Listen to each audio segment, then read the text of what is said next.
Hi everyone. My name is Maria, and if you're watching this, you probably understand what it feels like to struggle with English. Let me tell you my story. Not just about learning a language, but about finding my voice. I grew up in Bucaramanga, a lively little city nestled in Colombia's Andes Mountains, where the sun always seemed to shine just a little brighter. Our house was small but full of love, and full of noise. My papa was a music teacher who played the guitar every evening. My mama was always singing while cooking arepas in the kitchen. And my little brother Carlos, we called him Carlitos, was constantly chasing our three-legged dog around the house. And of course, there was Abuela Rosa, who ruled the family with her wooden spoon and endless wisdom. In our home, Spanish wasn't just a language. It was our life. The rapid-fire jokes during telenovelas, the heated debates about football, Abuela's bedtime stories about our ancestors. Everything happened in beautiful musical Spanish. English. That was something distant and mysterious, like the American pop songs that played occasionally on the radio, or the Hollywood movies we'd watch at the local cinema, with Spanish subtitles of course. I remember one afternoon when I was about 14, I came home excited because my English teacher had praised my pronunciation. Abuela Rosa shook her head while stirring her famous sancocho soup. Mija, she said in that firm but loving voice only grandmothers have. El inglés es bonito, pero no es para nosotros. Nuestro corazón habla español. English is nice, but it's not for us. Our heart speaks Spanish. At that moment, I nodded obediently. But inside, I felt a quiet rebellion growing. You see, while my world was small, my dreams were big. Too big for our little neighborhood. I'd spend hours at the local internet cafe, back when you paid by the hour, reading travel blogs and watching videos about faraway places like New York, London, Tokyo. The more I learned about the world, the more I realized English wasn't just another school subject. It was a key that could unlock doors my parents never had the chance to open. When I was 19, that key finally appeared. My English teacher, Señor Lopez, who had studied in Boston, told me about a scholarship program for Latin American students. You have talent, Maria, he said. Don't let it go to waste. For 3 months, I worked tirelessly on my application, writing essays, taking English proficiency tests, practicing interviews with my reflection in the mirror. The day I got the acceptance email from the University of Miami, I screamed so loud I scared Carlitos and made the dog bark like crazy. Saying goodbye was harder than I imagined. At the airport, Mama couldn't stop crying. Papa kept adjusting my luggage tags over and over. And Carlitos, usually so tough, clung to me like a little monkey. Abuela Rosa pressed a tiny Virgin Mary medal into my hand. Para proteger route, she whispered. To protect you.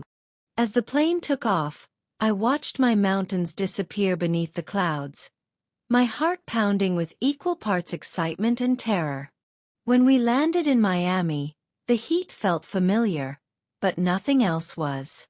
The airport announcements in rapid English, the signs I had to read 3 times to understand, the way everyone moved so fast.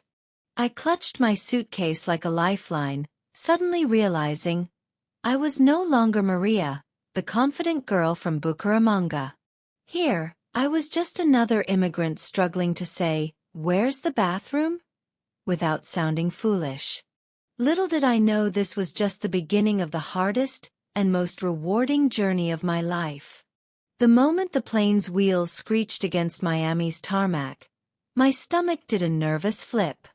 I pressed my forehead against the tiny window, watching the palm trees sway under that famous Florida sun.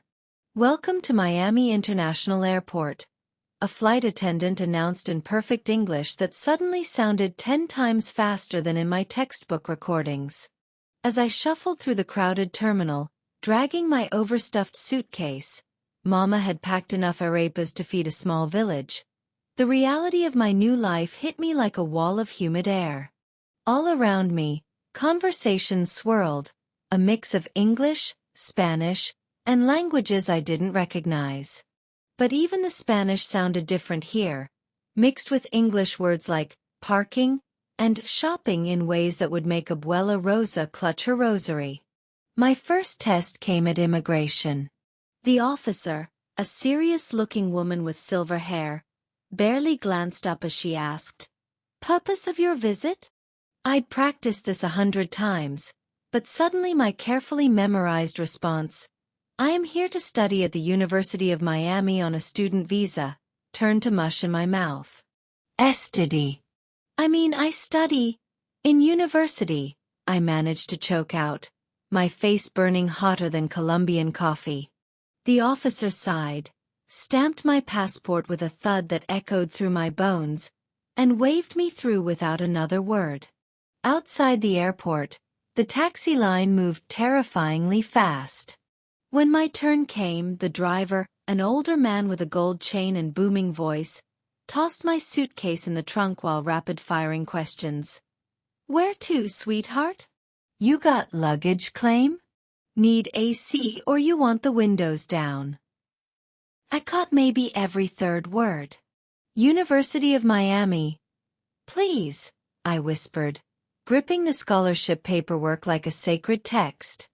The entire ride, I stared silently out the window, watching unfamiliar streets flash by, the radio blasting a hip-hop song where the only word I understood was Miami. My dorm room was blessedly empty when I arrived. My American roommate wouldn't move in until tomorrow. Exhausted but wired, I decided to venture out for coffee. Back home, I could walk into any cafe and order with my eyes closed. How hard could it be? The campus coffee shop smelled comforting, that universal aroma of roasted beans and warm milk. But when I reached the counter, my confidence evaporated. The menu board might as well have been written in hieroglyphics. Cold brew. Flat white. Macchiato. Back home, coffee was coffee. Maybe tinto or café con leche if you were feeling fancy. The barista, a girl about my age with neon green fingernails and a nose ring, flashed a tired smile. "What can I get you?" My tongue turned to lead. 12 years of English classes, and all I could produce was, "I want coffee. Black. No sugar." The barista's eyebrow arched. "You mean an Americano?" In that moment, I realized two terrible truths. First, I had no idea what an Americano was. Second, everyone in line behind me was now staring at the girl who couldn't even order coffee properly. I nodded mutely, fumbling with dollars that suddenly felt foreign in my hands. When my drink arrived, turned out an Americano was just espresso with hot water. Why didn't they say that? I retreated to the farthest corner, burning my tongue on the first sip, tears pricking at my eyes. This wasn't like the movies, where the plucky heroine arrives in America and instantly charms everyone with her cute accent. My first real conversation in English had lasted all of 10 seconds, and I'd already failed. As I sat there, a crumpled napkin in my fist, a group of laughing students passed by my table, their English flowing like one continuous musical word. One girl said something that ended with "well," which I knew from the internet, but hearing it aloud confused me. Did people actually say LOL in real life? Was I supposed to say it back? That's when the crushing loneliness set in. Back home, I was Maria who always had the right answer, who could make my whole family laugh with one sarcastic comment. Here, I was Maria who couldn't even order a cup of coffee. I pulled out my phone, thumb hovering over Mama's contact. But then I remembered Abuela's words. When you fall off the horse, You get back on before the fear sets in. So instead of calling home, I opened my notebook and wrote in shaky English. Today I learned. Americano equals espresso plus water. People really say, all out loud. I have so much to learn. Little did I know, this notebook would become my secret weapon in the months to come. University classes turned out to be my personal version of hell. A quiet, academic hell where everyone else seemed to have gotten some secret instruction manual I'd missed. The lecture halls felt like they were designed to highlight my inadequacies, with their stadium seating that made me feel like I was on display whenever I struggled to answer a question. My sociology professor, Dr. Wilkins, spoke at what sounded like double speed, his Boston accent turning words like theory into theory and data into dater. During my first lecture, he told a joke about Marx and Engels that made the whole class burst into laughter while I sat there frozen, my notebook filled with frantic question marks. The girl next to me whispered, "You get it? Because of the proletariat." I nodded like I understood, but the truth was I didn't even know how to pronounce proletariat properly. Group projects were a special kind of torture. My first team consisted of 2 preppy business majors who said, like, every third word, and a computer science grad student from China who spoke better English than I ever would. When we met at the library to plan our presentation, they naturally fell into rapid-fire brainstorming while I sat there mentally translating every other sentence. "Maria, you're from Colombia, right?" one teammate asked suddenly. "You should present the Latin American perspective section." My blood turned to ice. I'd researched the topic thoroughly, but the thought of speaking in front of the class made my throat close up. The morning of the presentation, I woke up with my stomach in knots, practicing my lines in front of the mirror like an actor preparing for Broadway. But when I stood before the class, everything went wrong. My carefully memorized sentences dissolved into broken fragments. In Colombia?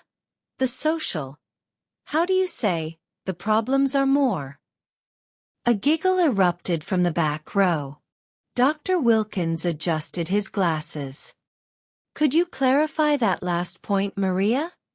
he asked, not unkindly, but the damage was done. That night, I called Mama at 2 a.m. Colombia time, sobbing so hard I could barely breathe. "Mama, no puedo hacer esto," I choked out between tears. "Soy una fracasada. I'm a failure." There was a long pause on the other end. Then Mama's voice came through, soft but firm.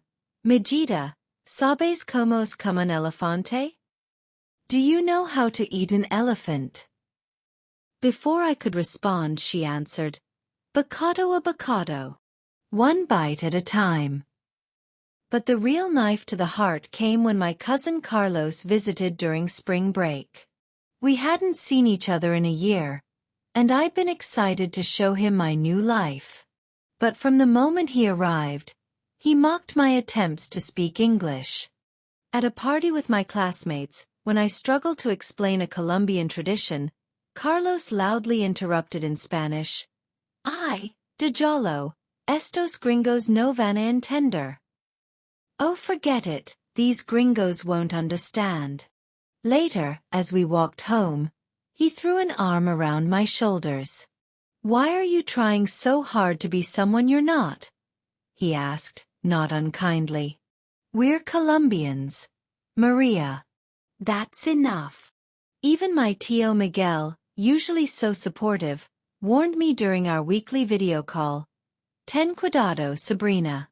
Este país te va a cambiar. Be careful, niece. This country will change you." He held up his hands when I protested.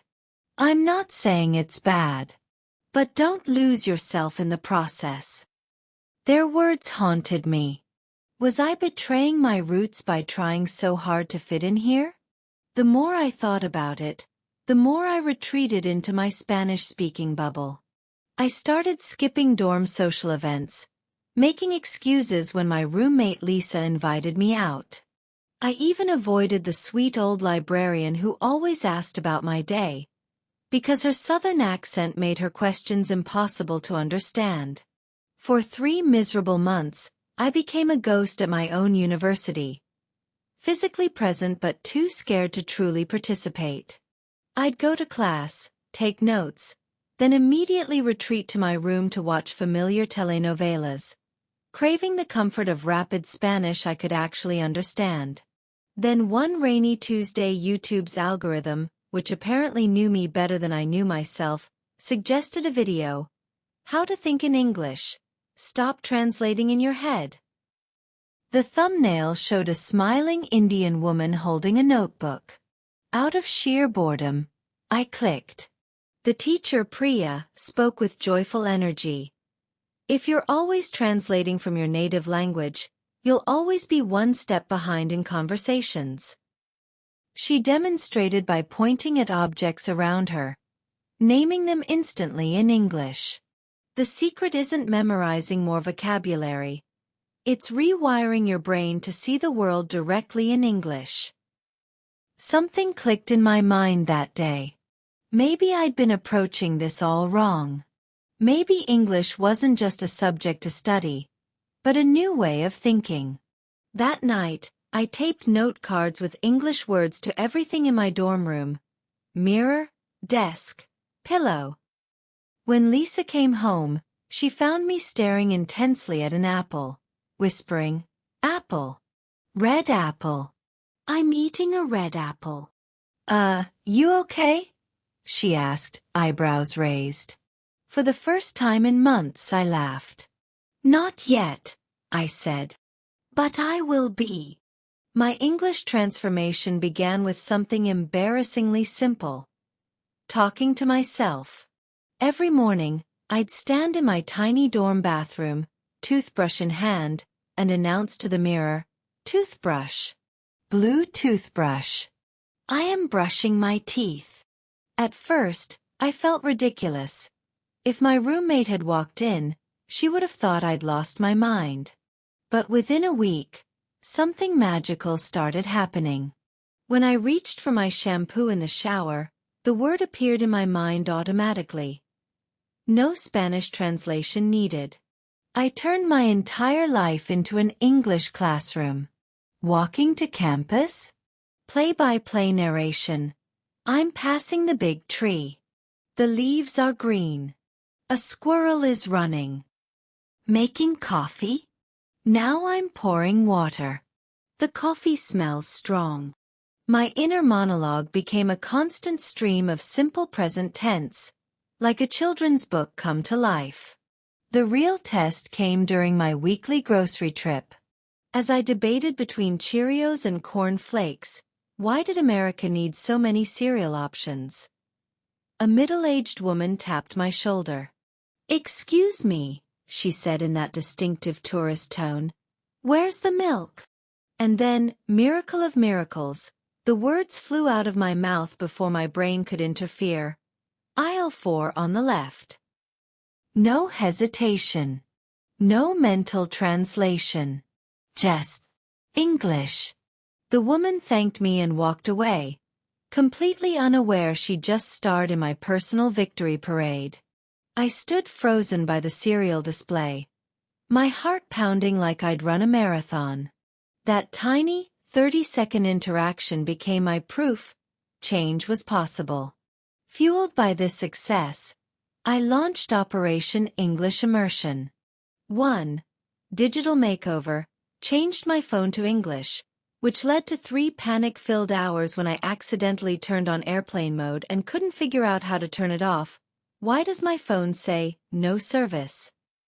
Instagram became my vocabulary goldmine. I followed accounts like English Idioms and Slang Teacher, saving posts about phrases like "ghost someone," which confused me until Lisa explained it didn't involve actual spirits. 2. The notebook experiment. Started a messy journal, where grammar rules didn't matter.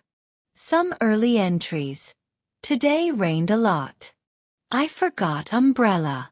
Lisa laughed at my wet hair but gave me towel. Cafeteria pizza equals bad. Very bad. Like cardboard with ketchup. Slowly, my sentences grew more complex, the crossed-out words fewer. 3. Language Exchange Lifeline. Found a group called English Without Tears. The name turned out to be wildly optimistic. Our first meeting included A. Pierre from France, who kept saying, "How do you call?" instead of "What do you call?" B. Yuki from Japan, who mixed up rice and lice to hilarious effect. C. Me, still pronouncing beach suspiciously close to that other B word. We became each other's safe space to make glorious mistakes. When Pierre confessed his boring/bored workplace disaster, I nearly cried laughing, then immediately felt better about the time I told my professor I needed to borrow the toilet. Apparently use the restroom was the preferred phrase. We became each other's safe space to make glorious mistakes. When Pierre confessed his boring/bored workplace disaster, I nearly cried laughing, then immediately felt better about the time I told my professor I needed to borrow the toilet. Apparently use the restroom was the preferred phrase. But let's be honest. Not every day was a victory parade. My first job interview for a campus position went spectacularly badly. Interviewer: tell me about yourself. My brain: error 404. English not found. What came out? Person. From Colombia. Study. Here. I left the office and cried in a bathroom stall for 20 minutes. That night, I nearly switched my phone back to Spanish.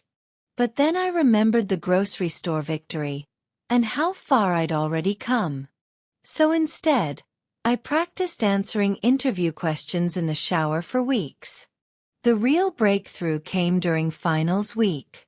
My sociology professor assigned presentations, the same type that had reduced me to a stammering mess months earlier. This time, I prepared differently. Practiced while jogging, breath control helps with nerves. Recorded myself to catch weird pauses. Memorized just the key points, not every word. When I stood before the class, my hands only shook a little. And when a classmate asked a surprise question, I actually understood it, and responded without picturing Spanish words first. Dr. Wilkins' comment, "Excellent progress, Maria," made me float all the way back to my seat. By graduation, I'd landed a job at Casa Latina, a non-profit helping immigrant families navigate healthcare systems. My first week, I interpreted for a terrified young mother from Guatemala, and finally understood why this struggle had been worth it. When Abuela Rosa visited for my graduation, I met her at baggage claim as her personal interpreter. Watching her face light up when I smoothly explained the customs form to her, "Dice que necesitas declarar los frutas, abuela," made every embarrassing coffee order worthwhile. As we waited for her suitcase, she suddenly grabbed my face in both hands, her gold bangles jingling. "Esta es mi nieta," she announced to no one in particular. "Habla dos idiomas y tiene un corazón más grande que el océano." This is my granddaughter. She speaks 2 languages and has a heart bigger than the ocean.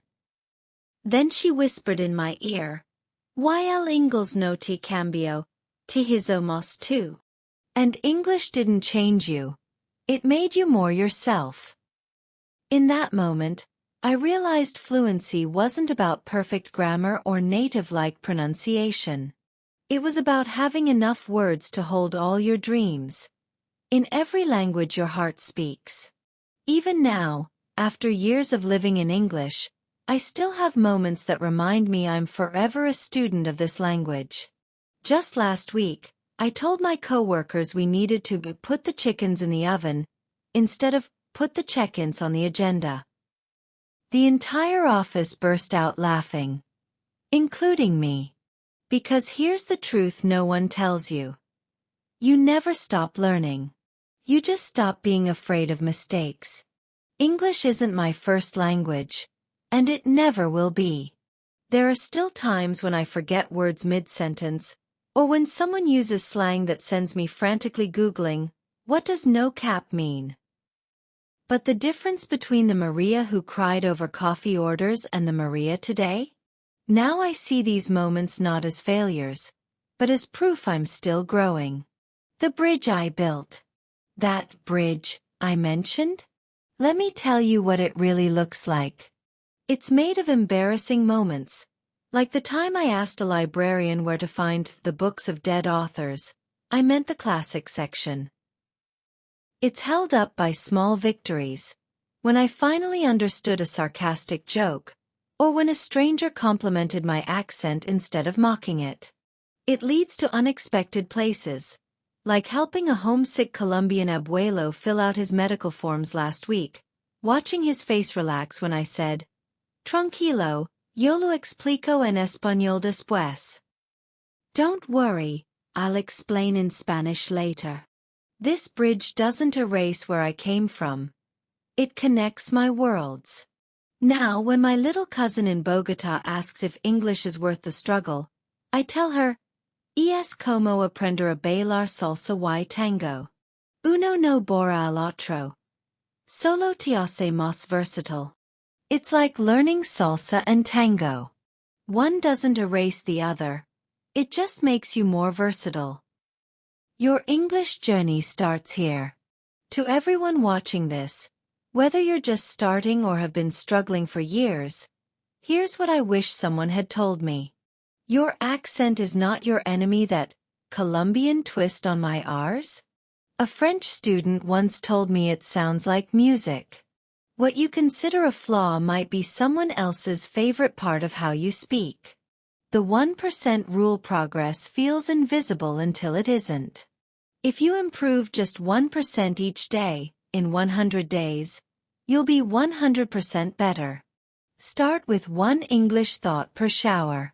One labeled object per day. Find your why. Mine was Abuela Rosa's face when I translated for her. Yours might be A. Understanding your favorite songs. B. Talking to your child's English-speaking teacher. C. Landing that dream job overseas. Write it down and tape it to your mirror. Make friends with embarrassment. The first time I successfully told a joke in English, I messed up the punchline. But the laughter that followed wasn't cruel. It was joyful.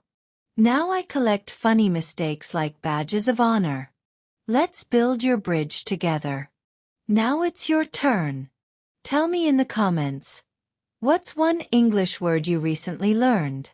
What's your biggest frustration right now? What's waiting for you on the other side of fluency? Every time you comment, you're not just practicing English. You're joining a community. Last month, a viewer from Vietnam and another from Mexico realized they had the same grammar struggle and started studying together online. That could be you. Final thought. When I was 14, Abuela Rosa told me English wasn't for us. Today, she ends our calls with "I love you," her first English phrase.